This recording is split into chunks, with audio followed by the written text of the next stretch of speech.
he estado siempre con una actitud de apertura y de diálogo con todos los representantes sindicales y tampoco he calificado, digamos, la representación sindical porque he atendido a todo el mundo. Me parece que es desmedida por ahí la respuesta, ¿no? Además, debo decir de que los hospitales hoy están funcionando y por supuesto que el trabajo es muy intenso.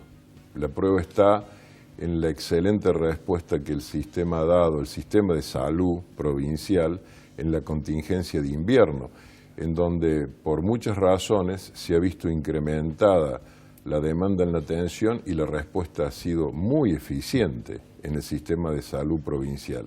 Tan es así, Julio, que a veces hemos estado en los momentos de mayor demanda en el sector público atendiendo un 30 o 40% de niñitos que tenían obra social.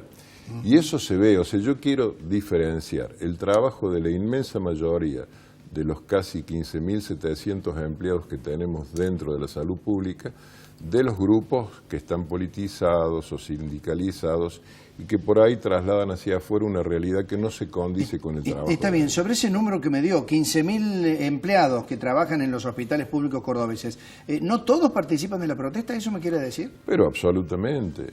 Los servicios, vea, usted consulte, por ejemplo, yo tengo información diaria de las cirugías que se realizan a nivel hospitalario. Hospital de niños, 15 o 16 cirugías por día se están realizando, con excelentes resultados en lo que significa la gestión sanitaria. Le doy otro ejemplo. Primavera-verano 2015-2016, respuesta del sistema sanitario frente al brote de dengue más importante que tuvo el país. Córdoba tuvo 836 casos diagnosticados y confirmados. Santa Fe más de 3.500, Capital más de 5.000, Provincia de Buenos Aires más de 5.000. Eso implica mucho trabajo para obtener un resultado en la contención de un brote, en donde trabaja epidemiología, en donde trabaja el consultorio externo, en donde trabaja un servicio excelente como el del Hospital Rawson. Estos resultados no son producto de la casualidad, es producto del esfuerzo de mucha gente que está preocupada por la salud de la población. Doctor, ¿y cuál es la relación en número de médico-paciente o de enfermero-paciente? Porque eso es uno de los planteos, ¿no? Sobre todo recuerdo de los pacientes y enfermeros, 7-1, ¿puede ser? Que no, es el planteo. No, en realidad yo debo decir de que nosotros, si ustedes quieren que yo les comente un poco cómo es la respuesta del sistema sanitario, les puedo decir que en el sistema sanitario nacen la mitad de los niñitos que nacen en la provincia de Córdoba. Nacen casi 27.000 niños por año, que es un dato de la realidad muy importante, con excelentes resultados sanitarios, porque hemos reducido la mortalidad infantil en los parámetros que plantearon las Naciones Unidas para el 2015 para Córdoba. Era 8.5 cada 1.000 nacidos vivos y llegamos a 8.3. ¿Eso por qué? Porque entre el año 2014 y el año 2015 duplicamos la capacidad de respuesta del sistema crítico de atención en los recién nacidos y en pediatría. Nosotros este año tuvimos 321 unidades contra las 170 que teníamos en el año 2014, por ejemplo, ¿no es cierto? ¿Que de neonatología está hablando? En pediatría y neonatología. Es decir, se viene trabajando con una respuesta importante en ese sentido. Ahora, además, hacemos 63.000 cirugías, atendemos más de 4 millones de consultas, hacemos 600.000 disparos en el servicio para hacer estudios radiológicos o de imágenes. Es decir, es muy importante el trabajo que se hace con ese equipo humano que tenemos y los hospitales tienen una cantidad de personal en relación a la demanda. Y cuando se dan situaciones especiales, por ejemplo la contingencia de invierno, este año incorporamos 196 personas que trabajan por un tiempo determinado, porque también entiéndase, ¿no es cierto? Ahora estamos incorporando alrededor de 50 para atender la contingencia primavera-verano con lo que significa dengue, chikungunya y zika. Ayer lanzamos la campaña en el centro cívico con los municipios del interior. Es decir, el sistema sanitario además regula la cantidad de personal en función también de la necesidad sanitaria. Y también es natural que cuando termina esa situación de contingencia, ese personal temporal no se quede adentro del sistema, porque sí, no es razonable. Usted, para atender enfermedades respiratorias, necesita profesionales que estén capacitados para eso.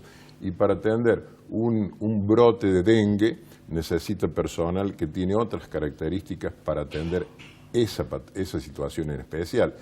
Y no es razonable que cuando termine esa contingencia usted deje todo el personal adentro, que es uno de los temas que yo desde el año 2014 lo vengo sosteniendo y que el gobierno de la provincia también lo hace. Ahora, por ejemplo, hemos incorporado más de 500 personas para la apertura de nuevos servicios que hemos tenido dentro del sistema sanitario. Por ejemplo, trasplante de médula ósea en el Hospital de Niños, que lo hemos incorporado el año pasado. La apertura del Hospital Nuevo de Villa María, 250 personas.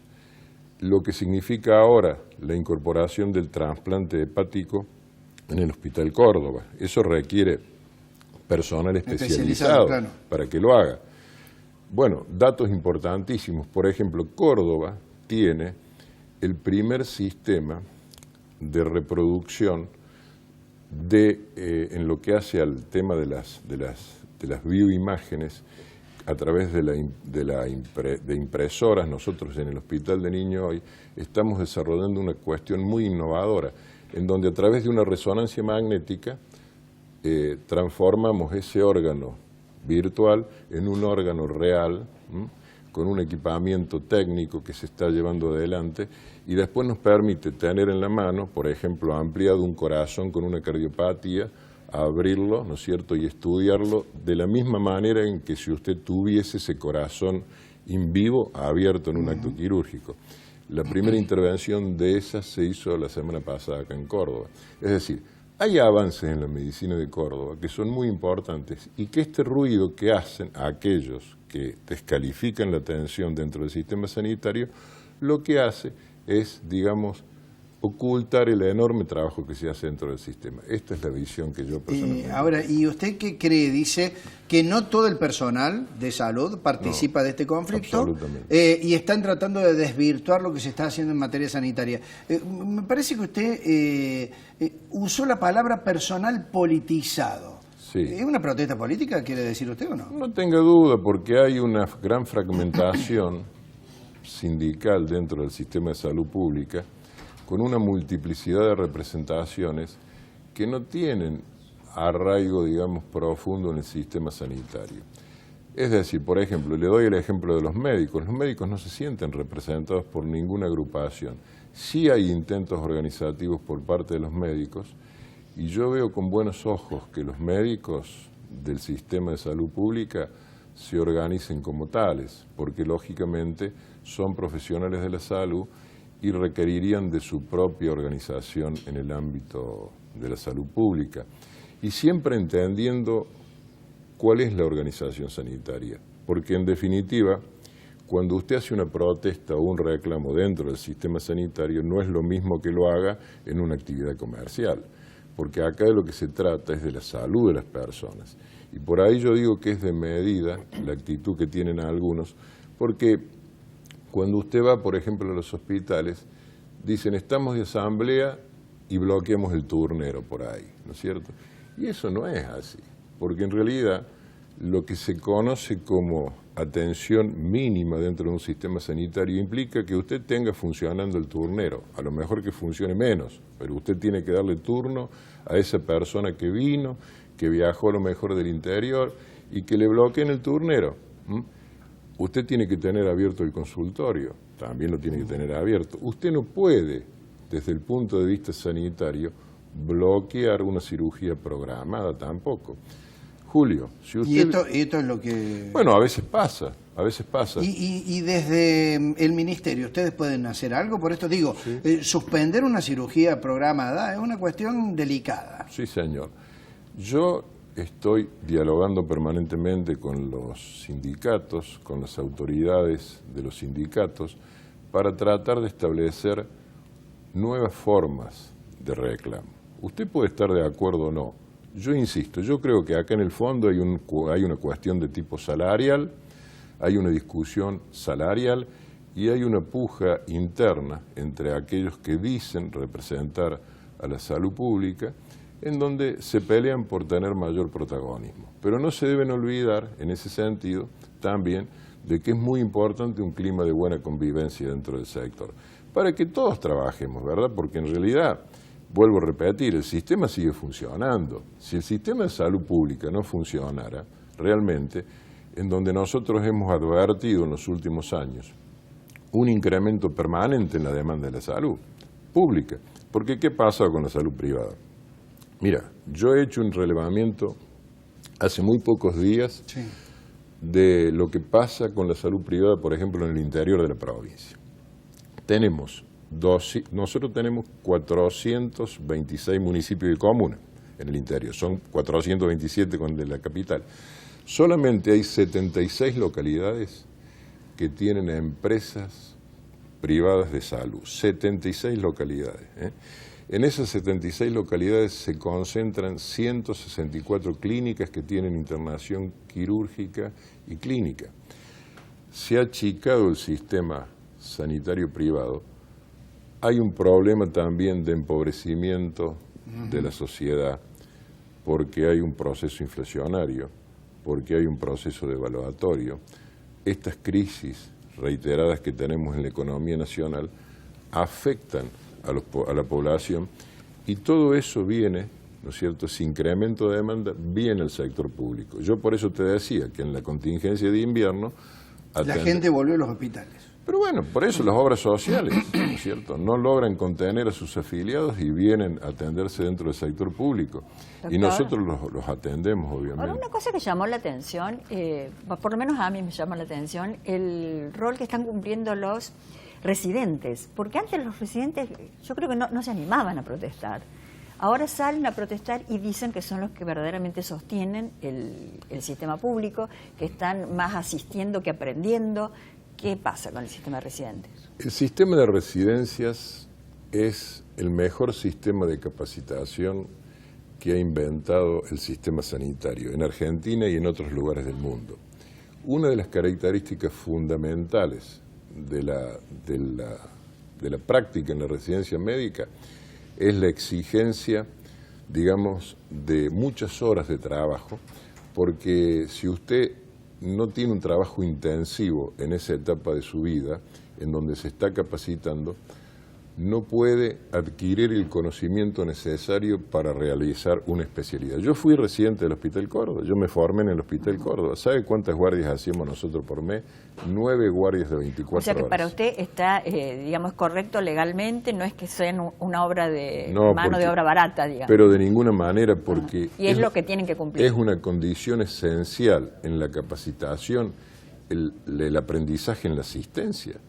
Pero ellos no lo ven así, ¿no? Ha cambiado un poco la perspectiva. Yo estoy dialogando con ellos y realmente hemos trabajado, inclusive hemos dado un salto de calidad enorme en Córdoba. Es la primer provincia de Córdoba que tiene un sistema unificado de ingreso a las residencias públicas y privadas. Y eso no ha sido poco.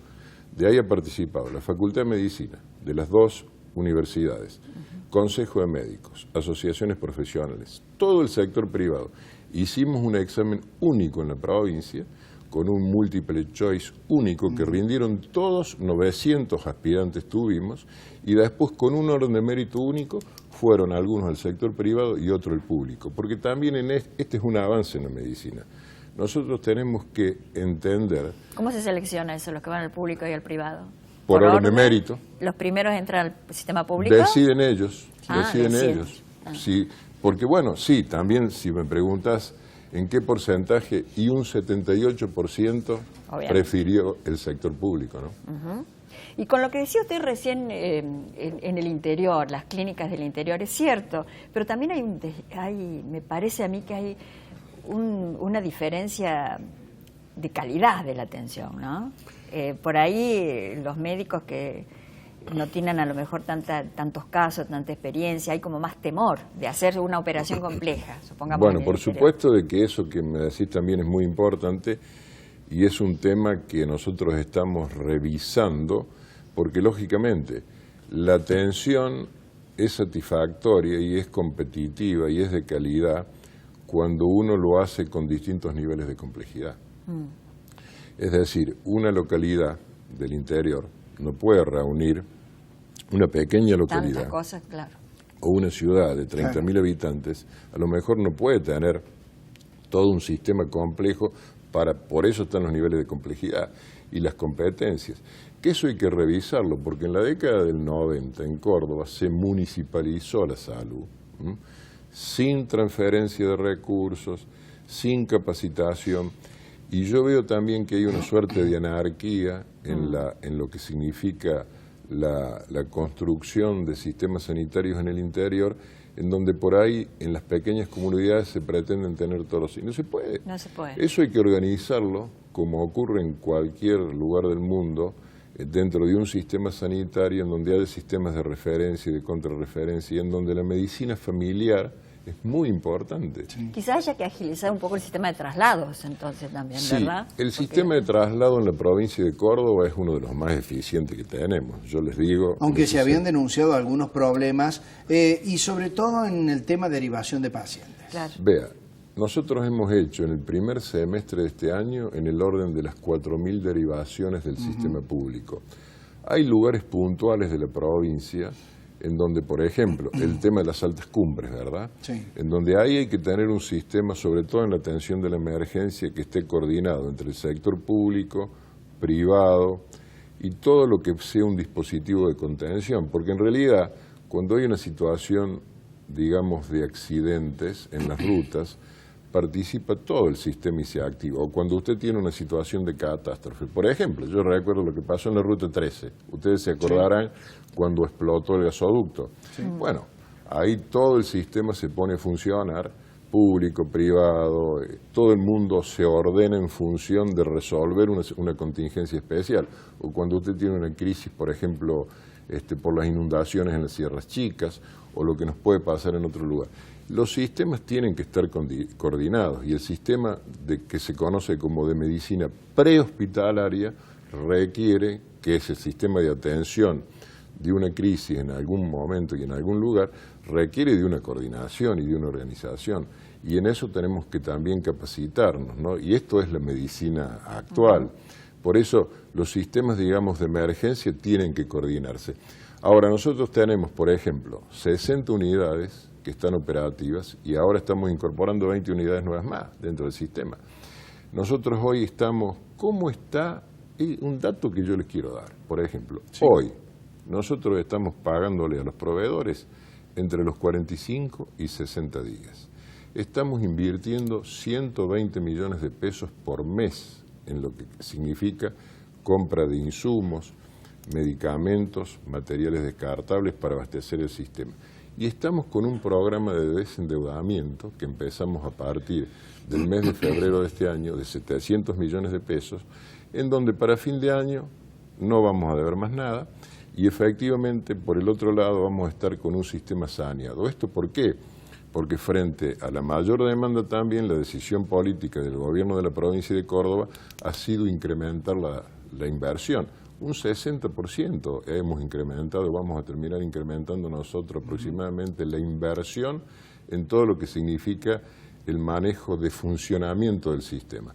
Además, 54 millones de pesos en equipamiento hasta ahora. Por ejemplo, un tomógrafo nuevo para Río Cuarto, un tomógrafo nuevo para San Francisco, un angiógrafo nuevo para el Hospital San Roque, un angiógrafo nuevo que vamos a estar instalando ahora en el Hospital de Niños, un angiógrafo nuevo que cuesta 10 millones de pesos, se está readecuando ahora a la sala, y es para atender cardiopatías congénitas y hacer cirugía por vía intraarterial. Usted le coloca un catéter a un recién nacido a través de una arteria y le pone una prótesis en el corazón y cierra una comunicación, por ejemplo, interventricular. Antes habría que abrirle el pechito a los niños. Ahora usted lo interna un día y el otro día se va a su casa, ¿no? Doctor, ¿y cuánto es lo que recomienda la Organización Mundial de la Salud en cuanto a presupuesto? ¿Y cuál es el porcentaje en la provincia que se destina a salud? El presupuesto en salud pública en la provincia ha venido creciendo. Es decir, además uno es el presupuesto nominal y otro es el que vamos a terminar ejecutando. El presupuesto nominal de este año fue 7.998 millones de pesos. ¿Porcentaje de todo el presupuesto cuánto es? Ahí en el nominal era el 10%, pero nosotros vamos a estar ejecutando a lo mejor más de 10.000 millones. ¿Y el que recomienda la Organización Mundial cuánto es para No, salud? en realidad las recomendaciones son diferentes porque depende, el sistema sanitario tiene una inversión del sector público, del subsistema, por ejemplo, de la seguridad social, que son las obras sociales, y también de lo que es la medicina prepaga. Si ustedes me preguntan en Córdoba, bueno, en Córdoba tenemos 1.250.000 personas que no tienen cobertura de obra social. Y nosotros lo que hemos hecho fue precisamente nominalizar a esas personas. Por el otro lado tenemos 350.000 personas que tienen obra social y que se atienden dentro del sistema de salud pública. Y a su vez tenemos 600.000 afiliados en el APROS. Así que usted fíjese el impacto que tiene, ¿no es cierto?, el presupuesto que se gestiona en la provincia en función de lo que es la asistencia sanitaria. Doctor, ¿y usted, porque un funcionario obviamente tiene que ir resolviendo todos los días un problema, pero quizás tenga alguna idea de lo que sería ideal? Se habla mucho de la medicina de Canadá. ¿Usted cómo sueña que sería la salud pública? Bien. Ideal. ¿Qué habría que cambiar? La salud pública ideal implica, ¿no es cierto?, primero, de que toda la población tenga acceso en forma oportuna y eficiente a un sistema sanitario, ¿verdad? Entonces, en ese sentido hay que combinar todos los subsistemas y que todos, en definitiva, puedan garantizar una prestación para que todos los ciudadanos puedan tener derecho a ejercer el principal derecho, que es la atención de su salud, porque está vinculada con la vida, ¿verdad? Es decir, en ese sentido tenemos que trabajar para coordinar acciones. Lo estamos haciendo con el gobierno nacional y en Córdoba nosotros tenemos muchas ventajas comparativas, porque el equipo humano y capital humano que tenemos en salud pública en Córdoba es valiosísimo.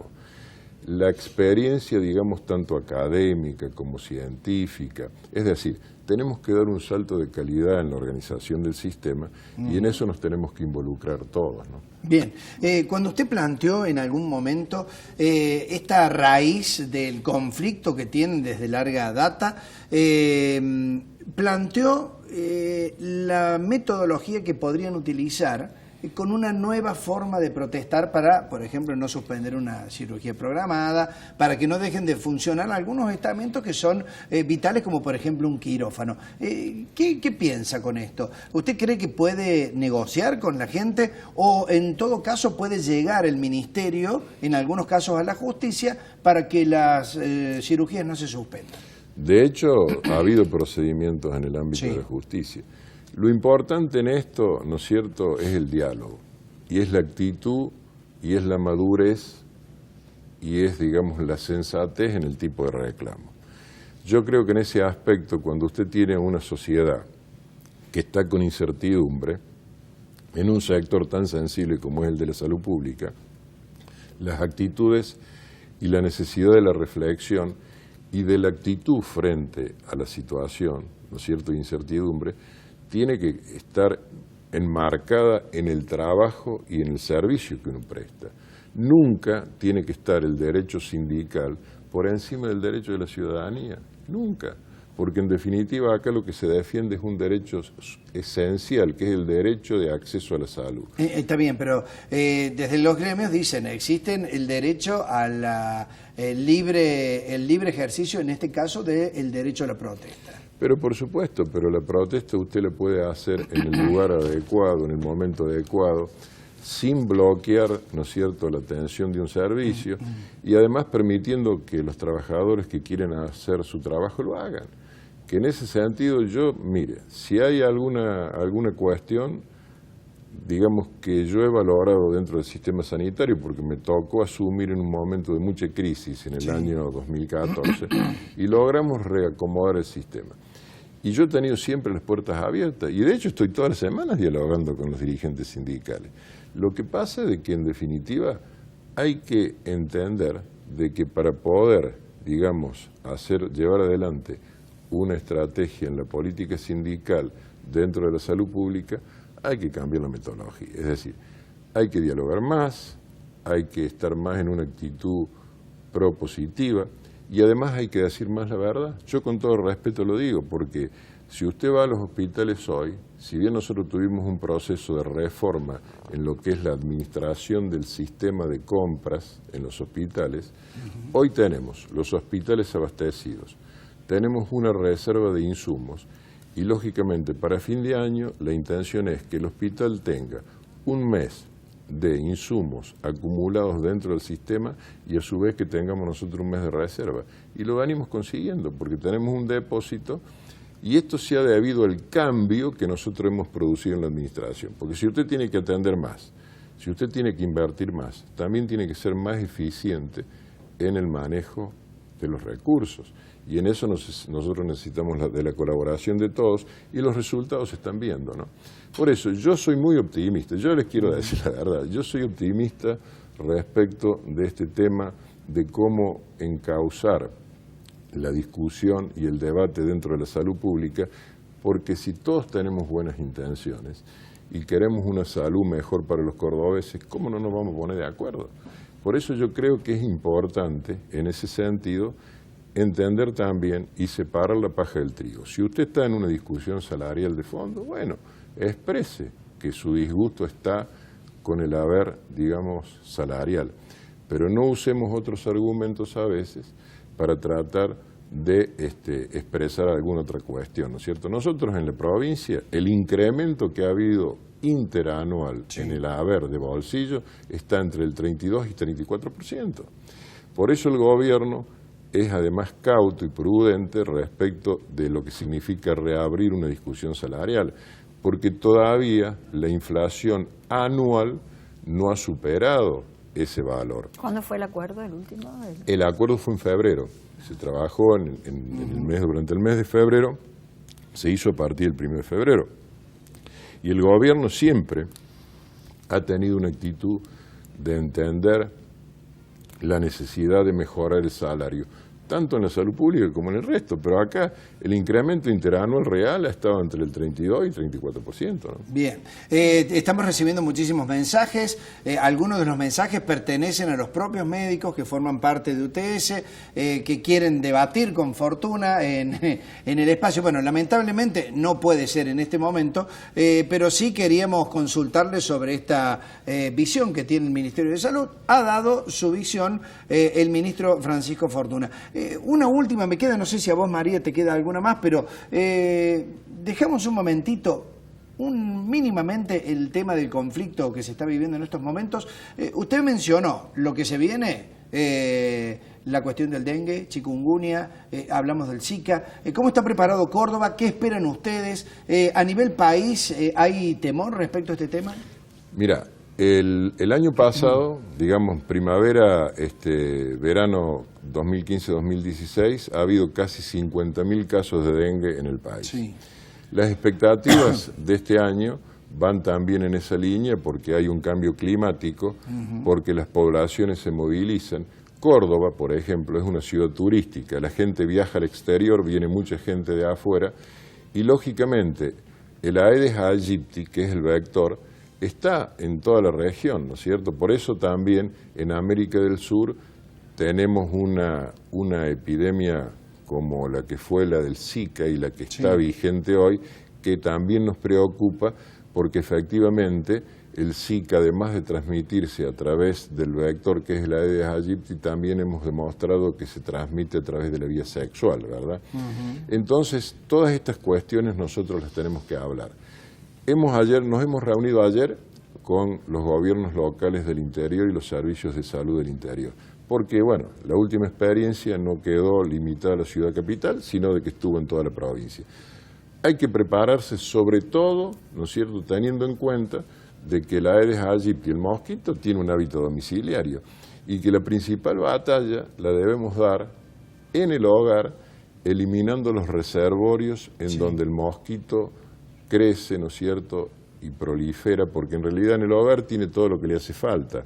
Tiene el ambiente, tiene el agua limpia y potable, tiene además el ser humano, que es a través de la picadura del mosquito, se alimenta de la sangre, entonces tiene todo el ámbito necesario para poder desarrollarse.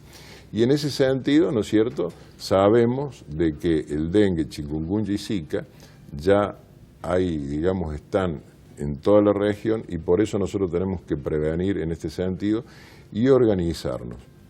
Ayer hemos hecho una exposición acerca del resultado de lo que fue la campaña 2015-2016, y ahora nos estamos preparando para la del 2016-2017. ¿no? Bien. Bueno, si podemos ya cerrar este tema, yo voy a preguntar algo que no tiene nada que ver, pero ¿cuál es la reacción del Ministerio ante lo que se difundió entre anoche y hoy de la clínica que utiliza derivados de marihuana para hacer tratamientos terapéuticos? No, nosotros en ese sentido somos absolutamente prudentes y obviamente creemos de que las investigaciones científicas deben hacerse en esos ámbitos, pero realmente tenemos un problema grave con las adicciones, tanto en Córdoba como en el país, y el tema de las adicciones es lo que más nos preocupa desde ese punto de vista. Por lo tanto, todo lo que puede ser la utilización, digamos, médica, supuestamente de estos productos, es un tema de investigación que debe estar en ese ámbito y que debe estar reglado por lo que significan los órganos nacionales, ¿verdad?